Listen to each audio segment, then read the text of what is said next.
हमारे साथ दीपेंद्र सिंह हुड्डा साहब जुड़ रहे हैं, जो कि बेटे हैं भूपिंदर हुड्डा के।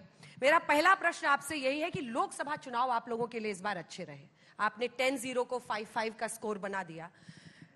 कितने आप लोग उम्मीदों से हैं कि इस बार विधानसभा में भी आपकी सरकार बनेगी, और अगर ऐसा लगता है तो इसकी वजह क्या है? अगर 3 बड़ी वजह मैं आपसे पूछूं। देखिए, सही कहा आपने, धन्यवाद अंजना जी, कि लोकसभा में हमारा नतीजा अच्छा रहा और ना सिर्फ हमारे 5 लोकसभा सांसद आए 10 में से, लेकिन विपक्ष की देश के 28 प्रदेशों में सबसे ज्यादा मत प्रतिशत अगर विपक्ष को कहीं मिला, इंडिया गठबंधन को कहीं मिला, तो स्टालिन जी के नेतृत्व में तमिलनाडु में नहीं, कर्नाटक, केरल में, जहां पे कहा जाता है उत्तर बनाम दक्षिण का भी एक नैरेटिव भाजपा ने दिया था लोकसभा से पहले, वहां नहीं, तेलंगाना या हिमाचल नहीं, जहां कांग्रेस सरकारें हैं, सबसे ज्यादा इंडिया गठबंधन और विपक्ष को मत प्रतिशत कहीं मिला तो दिल्ली के 3 तरफ बसे।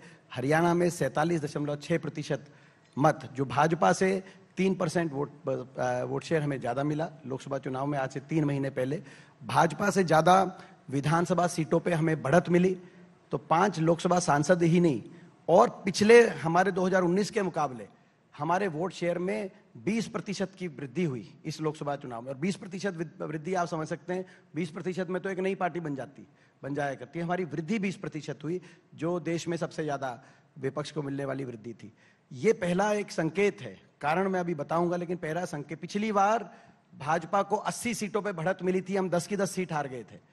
उसके बाद उन्होंने 75 पार का नारा दिया, लेकिन प्रदेश की सरकार की परफॉर्मेंस से लोग खुश पिछली बार भी नहीं थे, और 40 पे भाजपा रुक गई। बहुत नजदीकी मामला था। जेजेपी पार्टी, जो भाजपा के खिलाफ जिन्होंने प्रचार किया, वोट ली, 10 एमएलए जाके उन्होंने समर्थन देके बमुश्किल सरकार बनाई थी, गठबंधन की अल्पमत सरकार।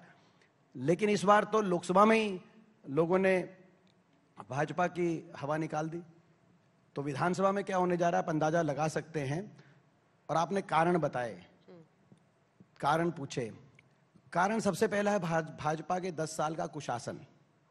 आज जो हरियाणा प्रदेश देश में विकास और खुशहाली का प्रतीक प्रदेश हमेशा माना जाता था, जो 2013-14 में प्रति व्यक्ति आय, प्रति व्यक्ति निवेश में देश में नंबर 1 था, आज वो हरियाणा प्रदेश देश में नंबर 1 10 साल की भाजपा सरकार के बाद बन गया बेरोजगारी में। और ये हम नहीं बोल रहे, ये संसद में मोदी सरकार द्वारा फरवरी में दिया गया जवाब है कि 28 प्रदेशों में सबसे ज्यादा बेरोजगारी हरियाणा में। ये भारत सरकार का रिपोर्ट कार्ड है अपनी हरियाणा की भाजपा सरकार के लिए। नंबर 1 बन गया आज हरियाणा बेरोजगारी में, नंबर 1 बन गया अपराध दर में, क्राइम रेट में। दिल्ली के एनसीआर 3 तरफ बसा हरियाणा क्राइम रेट में नंबर 1। नंबर 1 बन गया हरियाणा नशे में, उड़ता पंजाब नहीं, अब उड़ता Haryana. Drug overdose related deaths सबसे ज्यादा देश में आज हरियाणा के अंदर हैं। और 10 साल का जो कुशासन इस तरह का लोगों ने देखा, हर वर्ग की अनदेखी, हर वर्ग पे अत्याचार, हर वर्ग को सड़क पे आना पड़ा, किसी की कोई सुनवाई नहीं की। और यही कारण है कि अंत में आकर भाजपा को भी अपने मुख्यमंत्री, उप मुख्यमंत्री, सबके चेहरे बदलने पड़े, लेकिन जनता का मन नहीं बदल पाए। और जनता ने मन बना लिया कि 10 साल का कुशासन, जिसने हरियाणा को विकास की पटरी से उतार दिया है, लोगों को आपस में उलझा दिया, कहीं जाति धर्म के नाम पे उलझा दिया, कहीं पोर्टल आईडी, फैमिली आईडी में उलझा दिया, युवाओं को कच्ची नौकरियों में उलझा दिया, तो लोगों ने मन बना लिया कि बदलाव। पहला इसका ये। दूसरा, कांग्रेस ने एक सकारात्मक और मजबूत विकल्प देने का कार्य किया हरियाणा के अंदर, जो क्योंकि एक बदलाव का मन होता है और किस तरफ मन करे, किस तरफ लोग जाएं, झुकाव हो। मैं कांग्रेस के शीर्ष नेतृत्व का धन्यवाद करता हूं। कांग्रेस के शीर्ष नेतृत्व ने 2 वर्ष पहले चौधरी उदयभान जी के रूप में प्रदेश अध्यक्ष हमें दिया, चौधरी भूपेंद्र सिंह हुड्डा जी पर एक विश्वास व्यक्त किया, और इन 2 वर्षों में 50 से ज्यादा सांसद, मौजूदा सांसद, कई मौजूदा विधायक और 50 से ज्यादा पूर्व विधायक, पूर्व सांसद, पूर्व मंत्री कांग्रेस पार्टी में शामिल हुए, हरियाणा के कोने कोने से और हर वर्ग से, जो एक संकेत है कि पिछले 2 वर्ष में कांग्रेस ने धरातल पे बहुत मेहनत करी और एक सकारात्मक विकल्प लोगों के बीच में कांग्रेस लेके गई, और लोगों ने उस विकल्प को समझा और अपनाया, और उस विकल्प पे मोहर लगाई लोकसभा चुनाव में, देश में सबसे ज्यादा मत प्रतिशत विपक्ष को यहां देकर। और हमें विश्वास है इस विकल्प को लोग अपनाएंगे। हरियाणा के कोने कोने से आप चेक कराएं, एक ही आवाज आ रही है, बीजेपी की सरकार जा रही है, और हरियाणा में कांग्रेस पार्टी की सरकार आ रही है। पर दीपेन जी, यहीं पे सवाल आपने, क्योंकि विकल्प की बात की, कई नेता आपके साथ जुड़े, दूसरे खेमे से आए, पर कई छोड़ के भी चले गए। किरण चौधरी छोड़ के गए, बिश्नोई साहब छोड़ के गए, और आरोप बहुत लगे आप लोग पर कि कहीं ना कहीं सिर्फ एक गुट ही पूरी हरियाणा कांग्रेस पर हावी है। देखिए, आपने 2 नाम ही लिए ना, मैं 50 नाम दे रहा हूं, और जो छोड़ के गए थे वो वापस भी आ गए। बीरेंद्र सिंह जी छोड़ के गए थे 2014 में, वो वापस आ गए। ब्रजेंद्र सिंह चुनाव लड़ रहे हैं उचाना से, कल मैं उनकी जनसभा करके आया हूं, वहां से बड़ी बहुमत से जीतेंगे। और जहां तक दूसरा आपने नाम लिया कुलदीप बिश्नोई जी का, कुलदीप बिश्नोई जी के सुपुत्र ने पिछली बार हिसार से चुनाव लड़ा था 2019 में, जमानत जब्त हुई थी, 1 लाख वोट आई थी, शायद प्रदेश ही नहीं देश में सबसे कम वोट प्रतिशत कांग्रेस को मिला हो। वहां से वो छोड़ के गए हिसार से, वहां से जयप्रकाश जी ने चुनाव लड़ा इस बार, वहां से रिकॉर्ड मतों से जयप्रकाश जी लोकसभा में पहुंचे। तो जो छोड़ के गए हैं शायद वो लायबिलिटी हो, और वो शायद लायबिलिटी अब भाजपा की हो जाए। जहां से उनकी जमानत जब्त हुई 2019 में, वहां से वो छोड़ के गए, हमने प्रत्याशी दिया कांग्रेस पार्टी ने जयप्रकाश जी। और सुनो, एक और मैं बता दूं बात, हिसार की बता रहा हूं मैं बात, वहां से जयप्रकाश जी के 2019 के मुकाबले में कांग्रेस के मत प्रतिशत में 2024 में उस लोकसभा क्षेत्र में, कुलदीप बिश्नोई जी के लोकसभा क्षेत्र में जहां से उन्होंने लड़ा था चुनाव, 33% वोट में इजाफा हुआ। यानी कितनी बड़ी वो लायबिलिटी होंगे। तो और नाम लिया और भी लायबिलिटीज वो जो आपने जो कहा चौधरी और श्रुति चौधरी, वो आप देखना, अभी वो चुनाव लड़ रहे हैं, आप देखना। और वो तो उनके बारे में तो मैं यही कहूंगा कि मैं क्या कहूं, खट्टर साहब ही कह चुके हैं कि राज्यसभा चुनाव में जब वोटिंग हुई, उन्होंने, खट्टर साहब ने कहा कि पिछले कुछ वर्षों से उनका शरीर तो कांग्रेस में था लेकिन उनकी आत्मा बीजेपी में थी।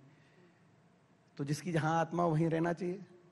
नहीं, ये सवाल है 3-4 बड़े फैमिलीज का, बंसी लाल जी का परिवार हो, भजन लाल जी का परिवार हो, देवी लाल जी का परिवार हो, अगर उनके जो डिसेंडेंट्स हैं वो बीजेपी की तरफ रहते हैं तो ये चैलेंज है क्या? देखिए, अब मैं बताता हूं आपको, एक एक करके आपने बताया। आप भजन लाल जी के परिवार की बात कर रहे हैं। भजन लाल जी के सुपुत्र चंद्रमोहन जी पंचकुला से चुनाव लड़ रहे हैं, कांग्रेस पार्टी से जीतेंगे। बंसी लाल जी की पोती तो श्रुति जी हैं, लेकिन बंसी लाल जी के पोते अनिरुद्ध चौधरी जी तो शाम से लड़ रहे हैं, वो वहां से चुनाव जीतेंगे। तो मैं समझता हूं कि किसी के परिवार की बात नहीं है, लोगों के मन भावना की बात है। आज हर वर्ग, हरियाणा का हर वर्ग, छत्तीस बिरादरी का विश्वास कांग्रेस पार्टी के साथ है। और हरियाणा की राजनीति, परिवारों की राजनीति से, जो आपने 2-3 परिवार लिए, इन बातों से तो बहुत आगे निकल गई हरियाणा की राजनीति। अब मुद्दों की बात हो, फिर क्या ये सवाल उठता है, क्योंकि तमाम बागी भी दीपेंद्र खड़े हुए हैं पूरे हरियाणा में, देखें तो कांग्रेस में ही लगभग 20 असेंबलीज में आपके बहुत सारे बागी खड़े हुए हैं। तो क्या सवाल ये उठता है कि परिवारवाद ही हरियाणा में हावी है? क्योंकि कई ऐसे कार्यकर्ता हैं, भारत यात्री हैं, जिनको टिकट नहीं दिया गया, और जो बड़े नाम हैं, नेता पुत्र हैं या बड़े परिवार से आते हैं, उनको मौका दिया गया। तो इस तरह की बगावत हमने सोशल मीडिया पे भी देखी। शायद जानकारी नहीं है मौसमी आपकी, थोड़ा जानकारी आप दुरुस्त करें। हरियाणा में धन्यवाद करता हूं मैं शीर्ष नेतृत्व का कि 36 बिरादरी के गैर राजनीतिक बैकग्राउंड के ऐसे नौजवानों को टिकट हरियाणा में देकर कांग्रेस पार्टी ने उतारा है जो कुछ सोच नहीं सकता। मैं एक दिन का आपको वाकया बताऊं, काफी बाहरी लोग को भी उतारा है जो सोच नहीं सकता। ऐसा आपको जानकारी में थोड़ा सा मैं आपकी जानकारी ठीक कर रहे हैं हम। मैं एक दिन का आपको वाकया बताऊं, एक ही दिन में मैंने 4-5 नॉमिनेशन भरवाए। पहले जुलाना में मैं गया, विनेश फोगाट, कोई राजनीतिक बैकग्राउंड नहीं उनका, वहाँ से वो चुनाव लड़ रही, 30 साल की हैं। उसके बाद मैं बादशाहपुर में आया, वर्धन यादव 30 साल के नौजवान हैं, युवा कांग्रेस से उनको टिकट, वहाँ से। उसके बाद मैं गुड़गांव शहर में आया, मोहित ग्रोवर हमारे 30 साल के नौजवान हैं गुड़गांव शहर से, जहाँ बैठे हैं, वहाँ यहाँ से चुनाव जीतने जा रहे हैं। और हरियाणा के अंदर 30 अंडर 40, मैं धन्यवाद करता हूँ 36 बिरादरी के नौजवान चेहरे, सर्वमित्र कंबोज, जो दो मसला आपने देखा होगा, आप ही के पेशे से वो आते हैं हरियाणा के अंदर, निर्भीकता से पत्रकारिता करी उन्होंने 10 वर्ष से, नौजवान हैं। तो वहाँ से लेकर पूरे हरियाणा कोने कोने में आप जाएंगे तो 30 अंडर 40, 30 उम्मीदवार 40 वर्ष से कम, गैर राजनीतिक बैकग्राउंड के, कोई राजनीतिक पृष्ठभूमि नहीं। हाँ, एक दो उदाहरण आपको ऐसे भी मिलेंगे जिनकी पॉलिटिकल बैकग्राउंड है। तो हम धन्यवाद करते हैं कि छत्तीस बिरादरी के ऐसे नौजवानों को हरियाणा के, आप देखें नारनौंद में जसी पेटवाड़ हमारे चुनाव लड़ रहे हैं, हर वर्ग के, शीशपाल केरवाल लड़ रहे हैं कालावाली से, तो हर वर्ग के नौजवानों को हरियाणा में कांग्रेस पार्टी ने अवसर दिया है। इसलिए मैं कांग्रेस के हाईकमांड का बहुत धन्यवाद करता हूँ। विनेश फोगाट को भी टिकट और ये जो आपने कहा 20 जो हैं बागी बैठ गए कि नहीं बैठ गए अभी? देखिए, लगातार बैठने का ये अच्छी बात है ना कि बैठ रहे हैं। सुनो, ये अच्छी बात है जो आप कह रहे हैं कि बैठ के नहीं। देखिए, जब टिकट वितरण होता है किसी भी पार्टी में, स्वाभाविक रूप से कुछ कार्यकर्ताओं के मन में क्योंकि बहुत से 2000 2500 के करीब तो हमारे आवेदन थे टिकटों के, तो उसमें से 20 आपने कहा, और 20 में से भी आज का जो अभी अगर आप देखेंगे तो रेलेवेंट 3-4 ही ऐसे हैं जहां पर जो है वो सीरियस रूप में वो कैंडिडेट्स हैं जिनको हम अपनी तरफ से मैनेज करने की कोशिश कर रहे हैं या उनसे बातचीत कर रहे हैं। लेकिन अगर इस तरह की बगावत कि कहीं अगर पटकथा लिखी जा रही है हरियाणा में, तो भारतीय जनता पार्टी में लिखी जा रही है। भारतीय जनता पार्टी में तो ना सिर्फ बागी उम्मीदवार, लेकिन भारतीय जनता पार्टी ने जिस तरीके से बड़े बड़े उनके नेताओं को दरकिनार करके उनको खून के आंसू रुलवाने का काम किया है, वो दृश्य आपने देखे होंगे।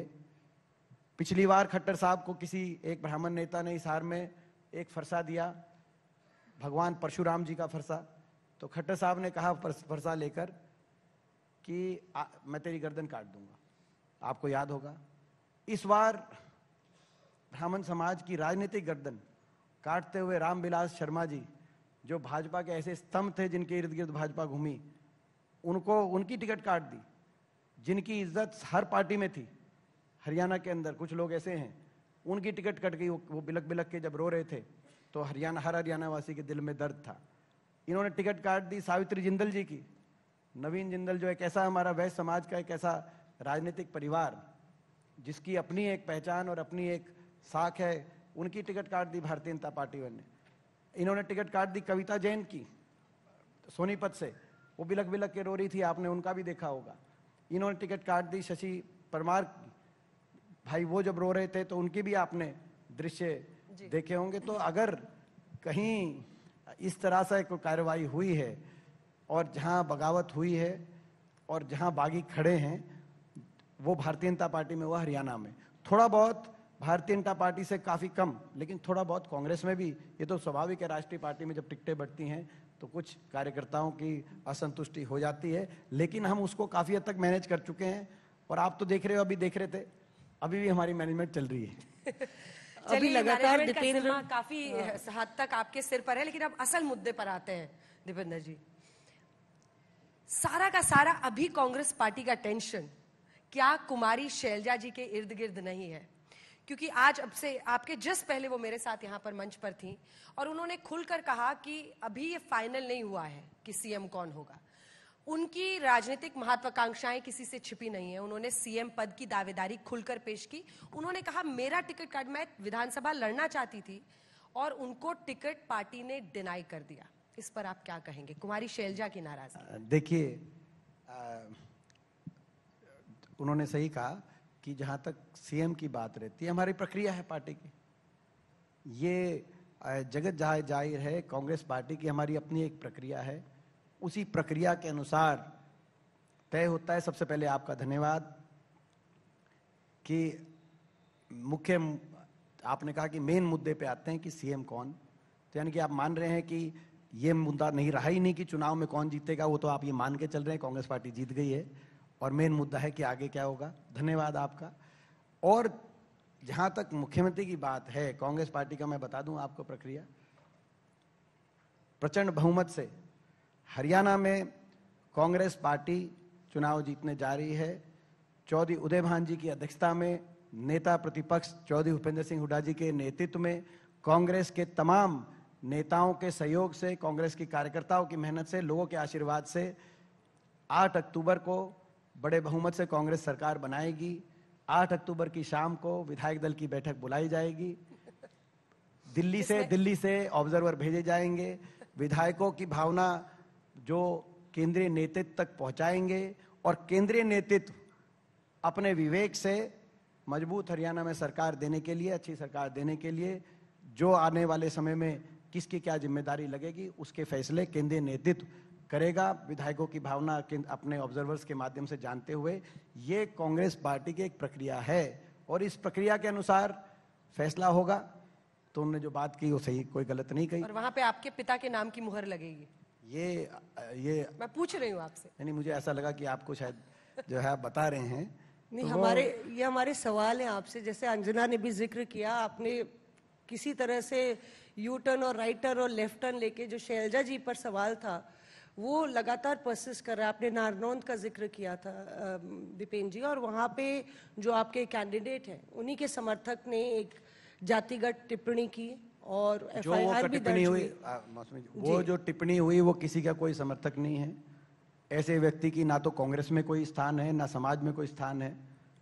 और मैं समझता हूं कि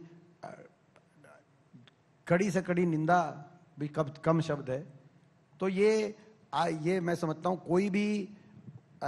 कोई एक यूट्यूबर किसी एक व्यक्ति से क्या कहलवाए उसका कोई अर्थ नहीं है और वो व्यक्ति क्या कहे उसका कोई अर्थ नहीं है। मगर ऐसे अगर जो भी व्यक्ति कहता है तो उसको किसी का समर्थक आप तब बताएं जब उसका कोई, मैंने जैसे कहा कि उसका ना स्थान है, ना कांग्रेस पार्टी में ऐसे व्यक्ति का स्थान है, ना समाज में ऐसे व्यक्ति का स्थान। किसी शायर ने कहा था अंजना उसी में कि कभी जहां तक आपने कहा शैलजा जी की जो बात थी,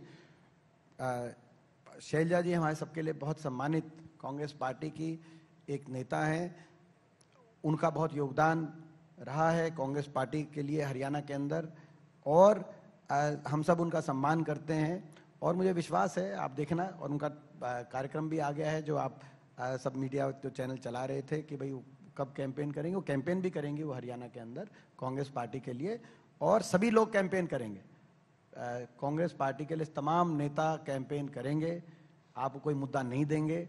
आप जो है आप लोग चाहते हैं कि मुख्य मुद्दा है हरियाणा की बेरोजगारी। सुनो, मुख्य मुद्दा है हरियाणा की बेरोजगारी। सुनो, मुख्य मुद्दा है हरियाणा में भ्रष्टाचार, हरियाणा की बेहाली, हरियाणा की सरकार ने जो अनदेखी करी हर वर्ग की, ये मुख्य मुद्दा है। और जहां तक गुटबाजी की बात है और भीतरघात की बात है, अगर गुटबाजी और भीतरघात की एफआईआर कहीं कटी जा रही है हरियाणा में तो वो भाजपा के मुखाले पे ज्यादा कटी जा रही है। आप देखें क्या चल रहा है लोकसभा चुनाव में, क्या चल रहा है आपने देखा। अगर भीतरघात की कहीं अगर एफआईआर कटी लोकसभा चुनाव के बाद तो बीजेपी कार्यालयों में भीतरघात की एफआईआर कटी। आप पूछो रंजीत चौटाला जी से, वो लोकसभा के कैंडिडेट थे हिसार के, अब वो उनकी विचारों की विधानसभा की टिकट ही कट गई, वो निर्दलीय लड़ रहे हैं। लोकसभा के कैंडिडेट थे, उन्होंने कहा कप्तान अभिमन्यु ने धोखा दे दिया, कुलदीप बिश्नोई ने धोखा दे दिया, कमल गुप्ता ने धोखा दे दिया। इनके जो प्रदेश अध्यक्ष हैं मोहन जो हमारे बडोली जी, उनकी खुद की टिकट कट गई अब विधानसभा में प्रदेश अध्यक्ष की। उन्होंने जब लोकसभा चुनाव लड़ा तो उन्होंने कहा कि भाजपा के सारे विधायकों ने धोखा दे दिया। राव इंद्रजीत जी जो यहाँ से जो सांसद हैं, उन्होंने कहा सारी बीजेपी मेरे खिलाफ थी। आप पूछो ओम प्रकाश धनखड़ जी से क्यों हट गए वो प्रदेश अध्यक्ष से, किसने कौन से गुटके थे। आप पूछो अनिल विज साहब से, आप पूछो। और सुनो, हरियाणा के अंदर तो भाजपा की गुटबाजी का इतनी चरम पे है कि भाजपा में कहा जाता है कि डिसिप्लिन पार्टी है, कहा जाता है। आप लोग कहते हैं हम तो, अब वो आपके अमित शाह आए, उन्होंने कहा नायब सैनी जी हमारे मुख्यमंत्री हैं और यही हमारे मुख्यमंत्री रहेंगे। और उसके बाद बयान आए, विज साहब का बयान आया, मैं मुख्यमंत्री का दावेदार हूं। कि गृह मंत्री जी कैसे कह गए। और फिर अगले हफ्ते राव इंद्रजीत जी का बयान आया, मैं भी दावेदार हूं। कैसे कह गए। गृह मंत्री जी की बात इनके लोग मान नहीं रहे। और मुख्य मुद्दा है कि भाई कांग्रेस पार्टी जो लड़ रही है भाजपा से, तो मुख्य मुद्दा तो जो है हरियाणा के लोग हैं। मुख्य मुद्दा हरियाणा की बेहाली है। आप कांग्रेस की गुटबाजी पे प्रकाश डालकर उसको, जो मैं समझता हूं कि डाइवर्ट करने का प्रयास जरूर कर सकते हैं, लेकिन लोग अब मुख्य मुद्दे से भटकने वाले नहीं हैं। लोग भाजपा के कुशासन को हरियाणा में का अंत करना चाहते हैं और बदलाव लाना चाहते हैं कांग्रेस के नेतृत्व। देखिए, आप एक ऐसे परिवार से आते हैं जहां सुबह की चाय के साथ पहली पॉलिटिकल चुस्की जाती होगी वो रात तक चलती होगी, क्योंकि आपके पिता इतने बड़े धुरंधर है हरियाणा की पॉलिटिक्स में, आप उस फैमिली से हैं। आपने उनकी कमजोर नब्ज सारी बड़ी अच्छी अच्छी पकड़ी। लेकिन कुमारी शैलजा पर प्रश्न इसलिए पूछा जा रहा है क्योंकि 21% दलित है। वो मंच पर जब थी तो उन्होंने कहा कि मेरा ऐसा अपमान हुआ, उस बात से वो बहुत आहत है। एक महिला के तौर पर वो देखती हैं, उन्होंने कहा कि देखिए 2 ही सीएम है फीमेल अभी देश में, एक ममता जी हैं और एक आतिशी जी हैं, तो एक महिला के तौर पर भी वो अपनी दावेदारी पेश कर रही हैं। क्या आपको लगता है कि ये ऐसे वक्त पर उनका नाराजगी जाहिर करना जो 21% दलित हैं उनको बांट सकता है आपके लिए, वो एक चैलेंज है, इसीलिए ये प्रश्न उठ रहा है?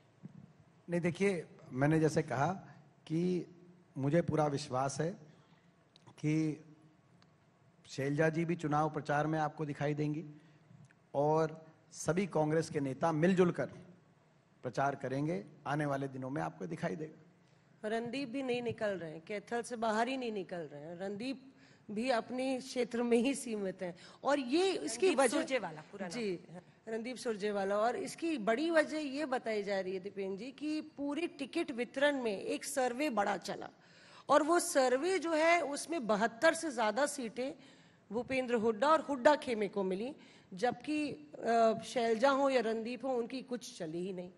देखिए, ये नाराजगी बताई जा रही है। देखिए, अब आप 2 चीजें कह रहे हैं कि केंद्रीय नेतृत्व ने सर्वे के आधार पर टिकट दी। पहले तो आप ये कह रहे हैं, विरोधाभास आपकी बात, दोनों बातें तो नहीं हो सकती। और दूसरा आपने कहा कि भाई एक खेमे को, कांग्रेस में कोई खेमा नहीं है। कांग्रेस में हम सब राहुल जी के खेमे के हैं, हम सब खड़गे जी के खेमे के हैं, सोनिया जी के खेमे के हैं, कांग्रेस के विचारधारा से जुड़े हुए हैं।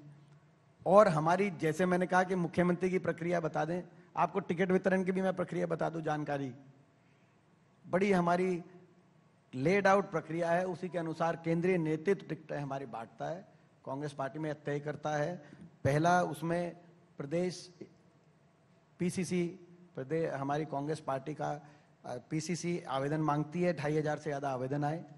आप अंदाजा लगाओ किस तरफ हवा बह रही है। उसके बाद प्रदेश इलेक्शन कमेटी उसको शॉर्टलिस्ट करती है। वो प्रदेश इलेक्शन कमेटी फिर केंद्रीय नेतृत्व द्वारा भेजी गई स्क्रीनिंग कमेटी, जिसके अजय माकन जी चेयरमैन थे, उनके सामने शॉर्टलिस्टेड कैंडिडेट्स जाते हैं। वो फर्दर उनको शॉर्टलिस्ट करके सिंगल या डबल पैनल बना लेते हैं। किसी एक आधे केस में 3 आदमियों का पैनल होता है। जो हमारी जो सीसी है, सेंट्रल इलेक्शन कमेटी, उनके सामने वो पैनल जाते हैं, जिस सेंट्रल इलेक्शन कमेटी में राहुल जी, खड़गे जी, सोनिया जी और तमाम केंद्रीय नेतृत्व रहते हैं। और वहां से वो फैसला करते हैं। सही बात है, सर्वे एक बड़ा एक सीसी के लेवल पर, केंद्रीय नेतृत्व के लेवल पर उनका अपना सर्वे रहता है। और यहाँ से जो नीचे जाते हैं वो हम भी अपने सर्वे पे प्रदेश की कांग्रेस की तरफ से। तो ये हमारा एक तय एक तरीका है टिकट वितरण का लेकर। उस टिकट वितरण में क्या आप उसका विश्लेषण करें, एनालिसिस करें, वो आपका काम है। लेकिन जैसे मैंने फिर कहा, कांग्रेस के टिकट वितरण या कांग्रेस के अंदर की राजनीति मुख्य मुद्दा नहीं है आज हरियाणा में। हरियाणा का मुख्य मुद्दा 10 साल से जो सरकार हरियाणा, 10 साल से उस सरकार की क्या कार्यशैली रही कि देश में सबसे ज्यादा वोट में गिरावट बीजेपी को हरियाणा में झेलनी पड़ी लोकसभा चुनाव में। कांग्रेस का नेतृत्व जो तो था, ये पहले भी लोकसभा से पहले भी चौधरी उदय भान जी और हुड्डा साहब में विश्वास व्यक्त किया हुआ था केंद्रीय नेतृत्व ने। तो आप जहां कांग्रेस का सबसे अच्छा नतीजा रहा जिस प्रदेश के नेतृत्व में देश में, आप उसी प्रदेश में कांग्रेस की अंदरूनी राजनीति के प्रश्न हमसे पूछ रहे हैं। आप एक प्रश्न ये भी पूछिए कि केंद्रीय नेतृत्व में विश्वास की व्यक्त किया था हुड्डा साहब में, उदय भान जी ने, और लोकसभा में सबसे अच्छा नतीजा आपने दिया पूरे देश में कांग्रेस पार्टी को हरियाणा में। तो क्या वो दोहराना जा रहे हैं? तो हमें भी लगेगा कि भाई आप थोड़ा बैलेंस करके पूछ रहे हैं। थोड़ा पहला प्रश्न ही है, ये था जो आसान प्रश्न था, आपको लपकने दिया हमने, पूरा उस पर जवाब आपने दिया, लेकिन शिकायतें रहती हैं आप लोगों की। मेरा अगला प्रश्न आपसे ये कि देखिए, इस बार के चुनाव में कांग्रेस पार्टी एक रणनीति के तहत आगे बढ़ रही है। आपने बेरोजगारी का मुद्दा लोकसभा में भी उठाया था, वो काम आया। आप लोग जवान, किसान, पहलवान के मुद्दे पर लड़ रहे हैं। अब दीपेंद्र जी को हमने देखा कि ज्यादातर आप कहां पर दिखते हैं, जनता को पता है, जब राहुल जी बोल रहे होते हैं सदन में और आप उनके पीछे बैठ के ताली बजा रहे होते हैं। लेकिन पहलवान के मुद्दे पर आप सीधे अंतर्राष्ट्रीय हवाई अड्डा पहुंच गए जब विनेश फोगाट पहुंच रही थी। क्या विनेश फोगाट और जवान किसान में पहलवान जोड़ने का श्रेय आपको जाता है और उसके पीछे की सोच क्या है? कई लोग उंगली उठा रहे हैं कि ये एक पॉलिटिकल आंदोलन था, कांग्रेस पार्टी ज्वाइन करके विनेश जी ने उसको एक पॉलिटिकल टच दे दिया, जो कि उनके साथ साक्षी मलिक जो थी उन्होंने भी कहा कि नहीं, मैं पॉलिटिक्स से दूर रहना चाहती हूं, मैं पॉलिटिक्स में नहीं जाती हूं। इस पर आपका टेक? देखिए, ये एक पॉलिटिकल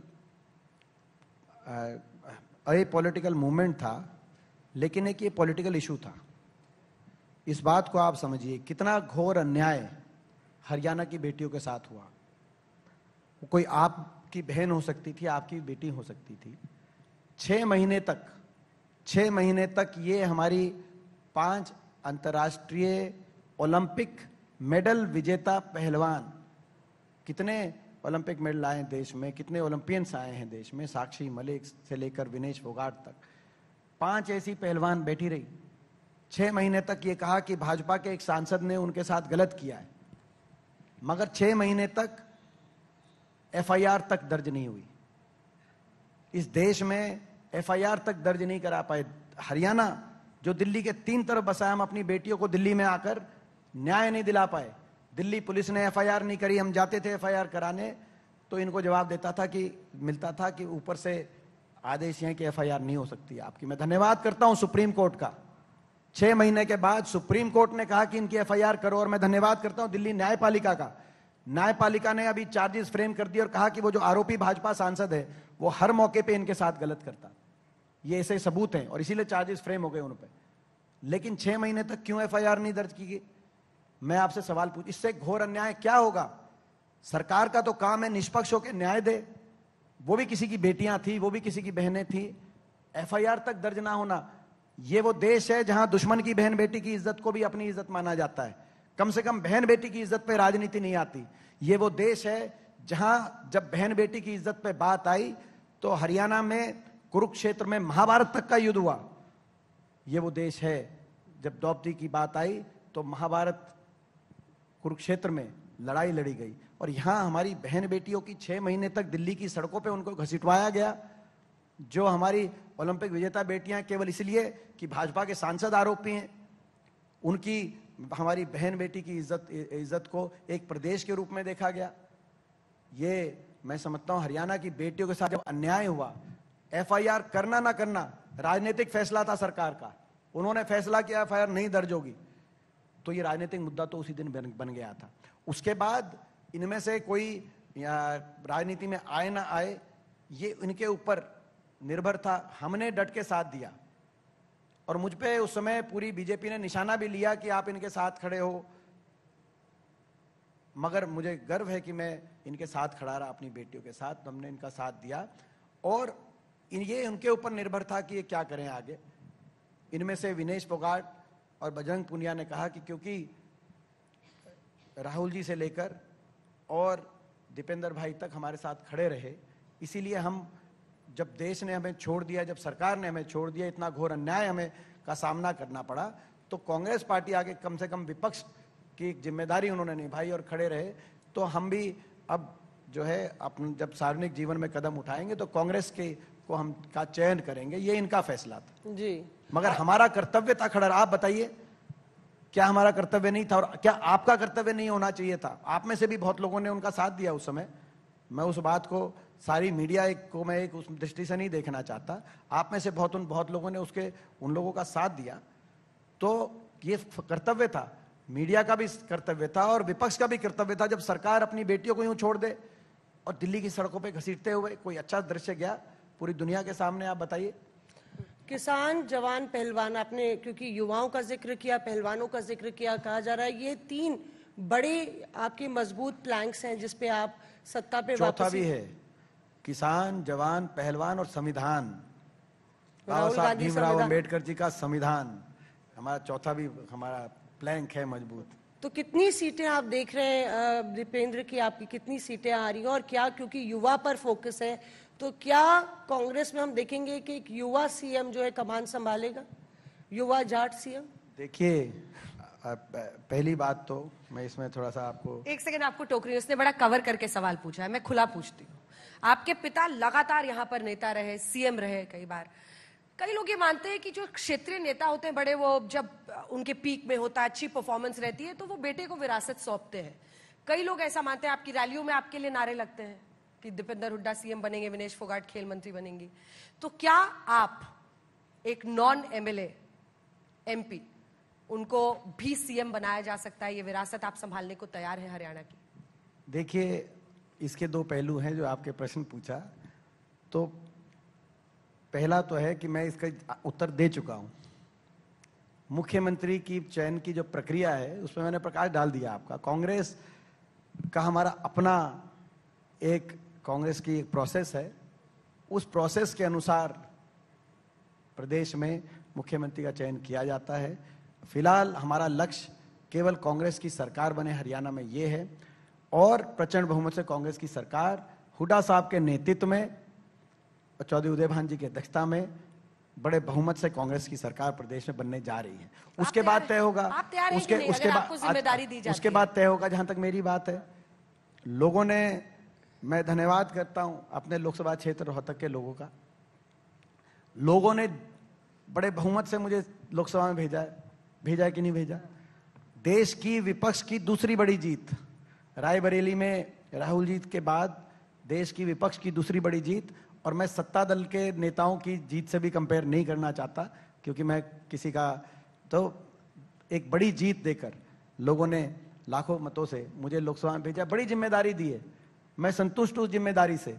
और जहां तक मेरी बात है, तो हो सकती है ना, महत्वाकांक्षा, संभावनाओं के समुद्र में क्या दीपेंद्र हुड्डा भी लाइन में खड़े हैं? क्योंकि आपके पिता ने बोला मैं ना टायर्ड हूं ना रिटायर्ड हूं, तो सही है, अभी वो बिल्कुल तो सही लाइन बात पे है, जो है तैयार है। अगर जिम्मेदारी ऐसा लगता है मौसमी जी आप तो घर में लड़ाई करके मानेंगे। नहीं, नहीं, मगर आप ऐसा कोई इरादा नहीं है हमारा, पर हम ये कह रहे हैं कि क्या दीपेंद्र हुड्डा, देखिए, मैंने जैसे महत्वाकांक्षा है कि नहीं? जैसा मैं महत्वाकांक्षा की बात बताऊं आपको। आज से 20 वर्ष पहले मैं बहुत संतुष्ट था अपने प्रोफेशनल कैरियर से। मैं अमेरिका में काम करता था, और पहले टेक्नोलॉजी सेक्टर में, फिर मैंने एमबीए किया, मैं कंसल्टिंग में काम करता था, और बहुत अच्छा मेरा प्रोफेशनल ट्रैक चल रहा था। मैं हाईली सेटिस्फाइड था। अपने भौतिक संतुष्टि पूरी थी, आत्मिक संतुष्टि नहीं थी कि अपने देश और अपने प्रदेश लोगों के लिए कुछ कर सकूं। ये जीवन में एक मिसिंग पॉइंट था, और उस बात को लेकर मैं देश वापस लौटा। देश में आकर मुझे लोकसभा चुनाव पहला लड़ने का अवसर मिला। मैंने 5 लोकसभा चुनाव लड़े हैं, 5 में लोगों ने भरपूर साथ दिया है। 5 में ना सिर्फ हरियाणा मगर पूरे उत्तर पश्चिम भारत में सबसे ज्यादा मत प्रतिशत कांग्रेस पार्टी की रोहतक में लोगों ने मुझे आशीर्वाद दिया है। और मेरा जीवन का लक्ष्य देश के लिए, अपने क्षेत्र लोगों के लिए, प्रदेश के लिए कुछ करने का जो लक्ष्य था, जिस लक्ष्य को लेकर मैं वापिस आया अमेरिका से, वो लक्ष्य मैं प्रतिदिन प्राप्त करता हूं। हाँ या ना? वो लक्ष्य मैं हर रोज प्राप्त करता हूं। मैं पूर्णतः संतुष्ट हूं। ये बड़ी जिम्मेदारी, आप क्या लोकसभा सांसद की जिम्मेदारी कम सोच रहे हैं? बहुत बड़ी जिम्मेदारी बतौर लोकसभा सांसद की लोगों ने मुझ पे डाली है। इस देश में लड़ाई लड़ना, इस भाजपा की तानाशाही, एक संविधान विरोधी सरकार से लड़ाई लड़ना जरूरी है। जो अंजना जी कह रही हैं कि जो आपको देखा जाता है कि आप अपने नेता के पीछे, उनके जो राहुल जी जब बोल रहे हैं तो आप उनका, तो सही बात है, जब राहुल जी बोलेंगे और इस देश की सरकार से लड़ाई लड़ेंगे तो उनके पीछे, उनके सिपासलार की तरह हम वहां पे खड़े होंगे। 10 साल तक खड़े रहे, ये तानाशाही ताकतें हमें हिला नहीं पाई। और आप मगर अंजना जी केवल वहीं आप हमें मत देखें या एयरपोर्ट पे ही हमें ना देखें, क्योंकि एयरपोर्ट पे, क्योंकि विनेश आ रही थी तो आपने एयरपोर्ट के दृश्य भी देख लिए, आपने राहुल जी की स्पीच देखी तो वहां भी देख लिए। अगली बार आप हमारी भी स्पीच देखिए, हम अपने हमारी भी स्पीच देखिए। विधानसभा में कि संसद में? कहाँ स्पीच कहाँ देखनी है आपकी? हम संसद में हैं। उन्होंने आगे ऐसा लगता है कि मौसमी जी आज तय करके आई हैं कि घर में लड़ाई कराएं। नहीं, चलिए, तस्वीर साफ है। एक पैर हरियाणा में जो जमा हुआ है इनके पिता का, और एक पैर संसद में भी दीपेंद्र हुड्डा का रहेगा। आप पंचायत आज तक में आए, आपने हर सवाल का जवाब दिया। बहुत बहुत धन्यवाद आपका दीपेंद्र। धन्यवाद।